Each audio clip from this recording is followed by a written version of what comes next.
Good afternoon, everybody. How are you? I hope you are fine and healthy at your place. As you know that we will be explain and follow chapter number 4 from geography, or your chapter's title as climate. Some view of points we will be explained in previous meeting, and today we will be explain the other view of point the same chapters. Okay, in this series, we are going to explain today factor affecting India's climate. यहाँ हम आज जो पढ़ने जा रहे हैं कौन कौन से ऐसे फैक्टर्स हैं जो हमारे इंडिया का जो क्लाइमेट है, जो जलवायु है, उसको अफेक्ट करता है, उसको प्रभावित करता है। तो उसमें आता है लैटिट्यूड और एल्टीट्यूड। लैटिट्यूड होता है अक्षांश, ओके, और एल्टीट्यूड जो होता है वो होता है जो हाईएस्ट पर ऊंचाई जो होती है। इसको हमने क्लाइमेटिक जो हमारा कंट्रोल है उसमें भी हमने इसके बारे में पढ़ा था, तो इसको थोड़ा सा फास्टली लेंगे हम लोग।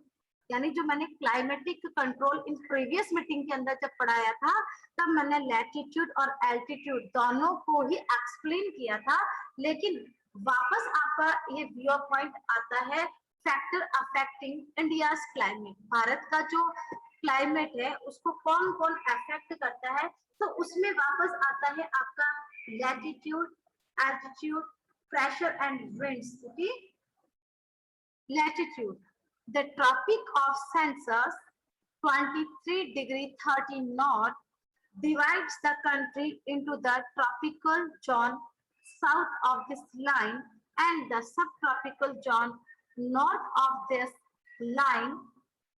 The line runs from the run of Kutch to the Mizoram. So India climate has characterized of tropical as well as subtropical। ये कहता है कि हमारा लैटिट्यूड्स के अक्षांश के अंदर इसने बताया कि जो ट्रॉपिक ऑफ सेंसस जो है वो 23 डिग्री 30 नॉर्थ के अंदर डिवाइड हुआ है, और हमारी जो कंट्री है वो ट्रॉपिकल जोन जो कि साउथ के अंदर लाइज होता है और सब ट्रॉपिकल जो कि नॉर्थ के अंदर लाइज होता है, इसके अंदर ये डिवाइड होता है। और ये जो लाइन जब रन होती है, जब ये लाइन यानी the line runs from the run of Kutch जो कि वेस्ट के अंदर है, और वेस्ट से लेकर के मिजोरम जो कि ईस्ट के अंदर है, ये रन टू कच्छ के अंदर लाइन जो है वो फॉलो होती है। और भारत का जो क्लाइमेट है, इसीलिए भारत का जो क्लाइमेट है उसको हम ट्रॉपिकल और उसके साथ ही साथ उसको सब ट्रॉपिकल भी कहते हैं। In this series factor of affecting India's climate, latitude के बाद आता है altitude. Okay, mountain in the north of India have an average elevation of about 6000 metre. हमारे जो माउंटेन है जो कि नॉर्थ इंडिया के अंदर है, वो उनकी जो ऊंचाई है एवरेज वो 6000 मीटर होती है। वेयर्स ऑन द, जहां पर कोस्टल एरियाज जो होते हैं वो एज वेल एज जिसके अंदर आइलैंड भी होते हैं, और मैक्सिमम इनकी जो एवलेंस जो होती है, यानी जब वो घुमाव लेकर के जब वापस आते हैं तो वो उनकी जो कर्व जो एरिया होता है वो 30 मीटर होता है। द इंडिया सब continent experience milder winters as the compared to the Central Asia because of the Himalayas which prevent the cold winds from entering the subcontinent। ये कहता है कि जो भारत का जो सब कॉन्टिनेंट है, ये मध्यवर्ती जो विंटर होता है उसी के साथ अगर हम कंपेयर करते हैं तो हमारा जो मध्यवर्ती जो एशिया होता है वहां तक इसका सब कॉन्टिनेंट का जो एल्टीट्यूड है या जो भी टेम्परेचर जोन जो भी है वहां तक फॉलो होता है। ऐसा इसलिए होता है क्योंकि जो हिमालय जो है वो जो है प्रिवेंट करता है, इसकी सुरक्षा करता है कोल्ड विंड्स, ठंडी हवाओं से। यानी एल्टीट्यूड का मतलब होता है जो हाईएस्ट पीक के ऊपर जो माउंट्स है, हिल्स हैं, जो फॉल्ड होकर करके जो ग्लेशियर जो होता है जो ठंडा हो जाता है, वो हमारा जो क्लाइमेट होता है उसको अफेक्ट करता है। उसमें क्या होता है कि कई बार बहुत ज्यादा ठंडी हवाएं चलती है, वो इतनी अधिक ठंडी होती है कि जो ह्यूमन बीइंग जो है वो उसमें सरवाइव नहीं कर सकता है। तो ये जो एल्टीट्यूड, ये जो ऊंचाई जो होती है, जो हाईएस्ट पीक्स जो होते हैं, ये उन कोल्ड जो विंड्स होती है उनको रोकती है, और इधर का जो पोर्शन होता है उसका जो टेम्परेचर होता है उसको मैनेज्ड रखती है। फिर आता है इन दिस सीरीज के अंदर हमारा सेकंड पॉइंट जो है वो है प्रेशर एंड विंड्स, यानी दबाव और वायु, यानी वायु के हवा जो होती है, वायु जो होती है उसका प्रेशर कितना रहता है। तो इसमें भी तीन फैक्टर्स हैं, जिन तीनों फैक्टर्स को मैंने यहाँ पर नोटेड किया है। देखिए look at the pressure and the surface wind, upper air circulation और western cyclonic distribution and the tropical cyclones. ठीक है, चक्रवात से रिलेटिव है साइक्लोन यहाँ पर। तो पहला हम एक्सप्लेन करेंगे, देखिए प्रेशर एंड विंड्स, ये जो एटमॉस्फेयर कंडीशंस होती हैं जो कि गवर्न करती है हमारे क्लाइमेट को, एसोसिएट करती है हमारी वेदर कंडीशंस को, इसके लिए भी थ्री थिंग्स जो होती है वो रेस्पॉन्सिबल्स होती हैं। उसमें प्रेशर एंड सरफेस विंड्स होती है, अपर एयर सर्कुलेशन होता है, western cyclonic and disturbance and tropical cyclone होता है। ये तीन ऐसे पॉइंट दिए हैं जो भी हमारे क्लाइमेट जो होते हैं उसको अफेक्ट करता है। Pressure and surface wind, India lies in the region of north easterly surface wind. Bharat का जो क्षेत्र है अगर हम वायु दाब के आधार पर देखते हैं तो नॉर्थ ईस्टर्ली सरफेस विंड पर होता है। These wind originate and blow over land during winter from the subtropical high pressure, यानी ये जो हवा है वो बहती है ड्यूरिंग विंटर, सर्दी के समय, from the sub tropical high pressure, यानी इसका प्रेशर जो वो हाई रहता है belt of the northern hemisphere, जो कि उत्तरी जो अपना जो नॉर्थन जो गोलार्ध है वहां पर इसका प्रेशर रहता है। These winds blow south, जब ये साउथ के अंदर बहती है, get deflect to the right due the Circadian force, जब इसका जो फोर्स होता है वो थोड़ा क्षय, इसकी वजह से बहुत सारे रोग जो हैं वो यहाँ मूव होते हैं, एंड द एक्यूरेटिव लो प्रेशर रीजन, और यहाँ का जो प्रेशर होता है वो थोड़ा सा लो होता है। They carry very little moisture, therefore heavy bring no rain or very little rain। यहाँ जो होता है ये जो है मॉइस्चर जो होता है वो कम मात्रा में लेकर के आती है, इसी वजह से यहाँ जो रेन है, बारिश जो है वो भी कम होती है। ड्यूरिंग विंटर, सर्दी के समय, high pressure area develop over the area, जितने भी हाई प्रेशर जो एरियाज होते हैं वो अपने अपने जो एरियाज होते हैं जैसे नॉर्थ हिमालयस वगैरह जो है उसको जो है थोड़ा सा डेवलप कर देती है, एंड इसी कारण जो कोल्ड ड्राई विंड जो है वो बहती है फ्रॉम एरिया टूवर्ड, यानी लो प्रेशर से ओशन की तरफ जो है ये फॉलो होती है। अगर सर्दी की गर्मी की अगर हम बात करते हैं तो ड्यू टू हाई टेम्परेचर, जब बहुत अधिक टेम्परेचर होता है तो लो प्रेशर एरिया, जितना भी कम दबाव वाला जो एरियाज होता है वो डेवलप करता है, विकसित करता है अपने इंटीरियर आंतरिक भाग को। Asia and over north western India इसका एग्जाम्पल है।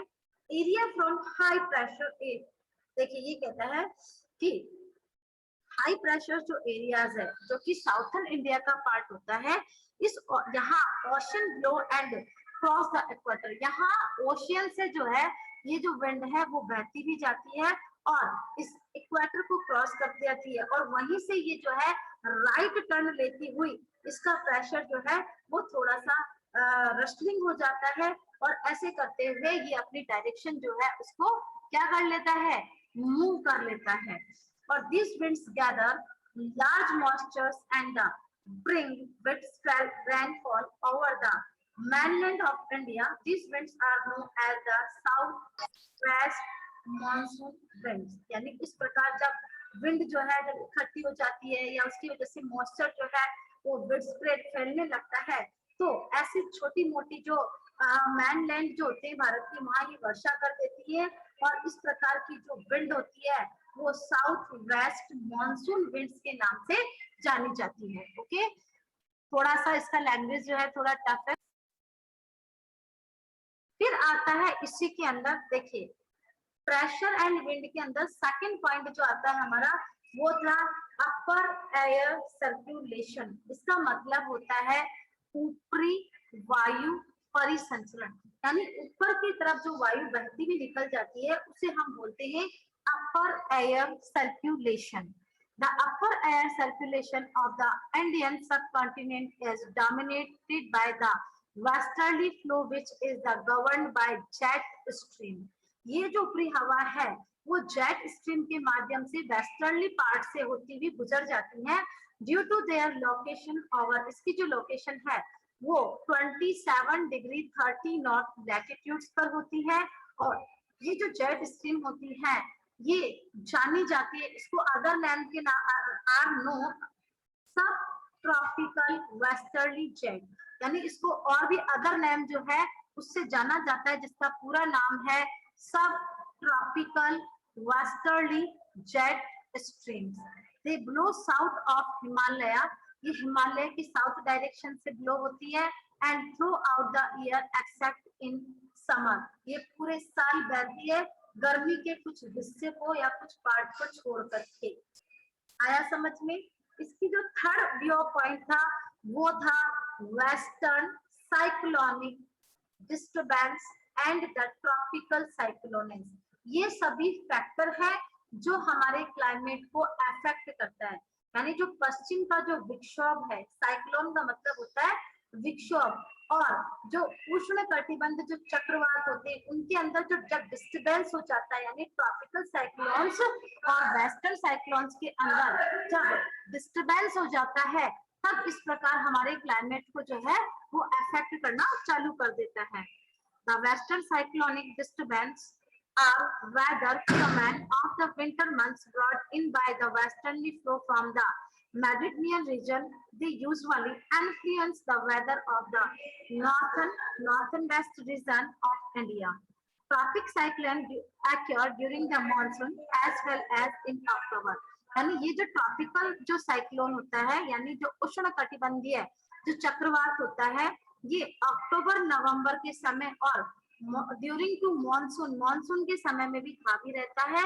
October November and are part of the easterly, जब जैसे ही अक्टूबर से नवंबर के बीच का समय आता है ये अपना जो डायरेक्शन है, पार्ट जो है वो ईस्ट की तरफ फ्लो कर देती है। दिस डिस्टर्बेंस जो है वो अफेक्ट करता है हमारे coastal region of the country, यानी हमारा जो पार्ट ऑफ द रीजन क्षेत्र जो होते हैं, कोस्टल जो एरियाज होता है उसको ये इफेक्ट करता है। अगर हम गर्मी की बात करते हैं तो in summer the sub tropical westerly jet stream, जब ये जेट स्ट्रीम यानी सब ट्रॉपिकल वेस्टर्ली जो यानी जो पश्चिम जो विक्षोभ होता है, जब गर्मी के अंदर मूव करता है तो नॉर्थ ऑफ जो हिमालय है उसका कुछ due to apparent shifting of the sun, तो कुछ हिस्सा जो है सन की तरफ शिफ्टिंग हो जाता है, and the easterly jet stream called subtropical easterly jet stream blew over Peninsula India and the approximately over 14th degree north during the summer month. इसमें ऐसा कुछ एक्सप्लेन करने का नहीं है, बहुत इजी लैंग्वेज है, कहाँ से कहाँ ये जाती है उसके बारे में इसमें लिखा है। इन दिस सीरीज हमारा नेक्स्ट टॉपिक आता है the Indian monsoon. Okay, monsoon आप समझते ही हो, मॉनसून आप समझते ही हो, ठीक है। Monsoon winds strongly influence the climate of India, यानी हमारा जो मॉनसून विंड जो है या ना, मॉनसून के समय चलने वाली जो हवाएं हैं वो हमारे स्ट्रांगली हमारे जो क्लाइमेट है उसको प्रभावित करती है, इन्फ्लुएंस करती है। The monsoons are the experience in the tropical areas रफली बिटवीन 20 डिग्री नॉर्थ से लेकर के 20 डिग्री साउथ की ओर ये वर्ड होती है। The word monsoon is derived from the Arabic word मौसम which literally means season, and monsoon refer to the seasonal reversal in the wind direction during a year. इसको मैं एक्सप्लेन कर रही हूँ। मॉनसून के समय उठने वाली जो विंड होती है वो स्ट्रांगली बहती है, जो कि हमारे क्लाइमेट जो होती है उसको अफेक्ट करती है, और ये रफली जो इसका जो एरिया होता है वो ट्रॉपिकल एरियाज होता है, जिसमें ये 20 डिग्री नॉर्थ से 20 डिग्री साउथ की ओर होती है। और ये जो वर्ड है मॉनसून, ये जो वर्ड है वो अरेबिक वर्ड है इसका मतलब होता है मौसम। इसका लिटरेचर यानी साहित्यिक जो अर्थ होता है वो मॉनसून होता है, और ये रेफर्स होता है, समर्पित होता है सीजनल, रिवर्सल और wind direction during the year. हाँ, यानी जब वार्षिक जब समय चलता है, जिस समय मॉनसून आता है, उस समय ये सीजनल रिवर्सल विंड जो है वो बहती हुई निकलती है। फिर आता है मैकेनिज्म ऑफ मॉनसून, यानी हमारी जो मॉनसून होती है उसकी क्या क्रियाविधि होती है। इसके कुछ व्यू पॉइंट है जो कि मैं आपको पढ़ करके समझा रही हूँ। The different heating and cooling of land and water creates low pressure on the landmass of the India, while the seas around the experience and the comparative high pressure. Second आता है the intertropical convergence यानी ITCZ, intertropical convergence zone in summer season shift the position over the Ganga plains. This is equatorial through normally position and about 5 degrees north equator. It is known as the monsoon through during the monsoon season. Third point आता है इसका the presence of the high pressure area east of the मैट इसका approximate यानी इसका लगभग east of के अंदर 20 degree south over the Indian Ocean. The intensely position of this high pressure are affect in Indian monsoon. हमारा Indian जो monsoon होता है उसको ये इफेक्ट करता है, हाई प्रेशर एरियाज जो होता है। उसके बाद जो तिब्बतन जो हमारा प्लेट्यूज है, गैस था intensely heated during the summer. This result in strong vertical air current and the summer. This result in strong vertical and the low pressures cover the plateaus about 9 kilometer above. ये इसके pressures के बारे में बताया गया है यहाँ पे कि कितना प्रेशर कितने किलोमीटर की रफ्तार से आता है, और ये जो प्रेशर्स होता है उनमें अलग अलग डिफरेंसेस होते हैं, कुछ नेगेटिव्स होते हैं, और इसका मतलब होता है कि मॉनसून जो है वो लेट भी हो सकता है और वो मॉनसून जो है वो एवरेज भी हो सकता है। इसका जो लास्ट टॉपिक है monsoon and the southern oscillation, यानी मॉनसून और दक्षिणी प्रदोलन, यानी जो प्रेशर थिरकन जिसको हम कहते हैं उसको हम बोलते हैं oscillation. Change in the pressure, जैसे ही प्रेशर की कंडीशन जब चेंज होती है साउथर्न एशिया के अंदर, ओशियंस के अंदर ऑल्सो अफेक्ट, तब यहाँ पर मॉनसून को अफेक्ट करना चालू कर देता है। और when the tropical eastern south of Pacific ocean experiences high pressure, the tropical eastern Indian ocean experience low pressure. यहाँ कुछ समझने जैसा नहीं है, यहाँ सारी कंडीशन जो होती है, जो भी थिरकन जो प्रदोलन जो आते हैं वो एक तो हाई प्रेशर और लो प्रेशर, हाई प्रेशर से लो प्रेशर और लो प्रेशर से हाई प्रेशर की वजह से आता है। लेकिन but in the past a few year, अगर हम पास्ट के कुछ सालों के अंदर अगर हम जाते हैं तो there is the reversal in the pressure condition and the eastern Pacifical has lower pressure, यानी जो हमारा पैसिफिक ऑफ ईस्टर्न पार्ट है वहां प्रेशर जो है वो कम होता है in the comparison to part of eastern Indian ocean. यानी दो चीजों में इसने पैसिफिक के अंदर तो ईस्टर्न पैसिफिक के अंदर तो कम होता है, और इंडियन ओशियन ईस्टर्न के ईस्टर्न भाग के अंदर इंडियन ओशियन के अंदर जो प्रेशर है वो हाई होता है। तो इस चेंज जब ये कंडीशन चेंज होती है तो इस चेंज कंडीशन को कहा जाता है SO, यानी साउथर्न ऑस्किलेशन, दक्षिणी प्रदोलन या थिरकन। आज के लिए इतना काफी है, अदरवाइज आप लोगों को थोड़ा सा प्रेशर पड़ जाएगा, लैंग्वेज थोड़ी सी टफ है। So I am going to end this meeting here. Okay, bye everybody.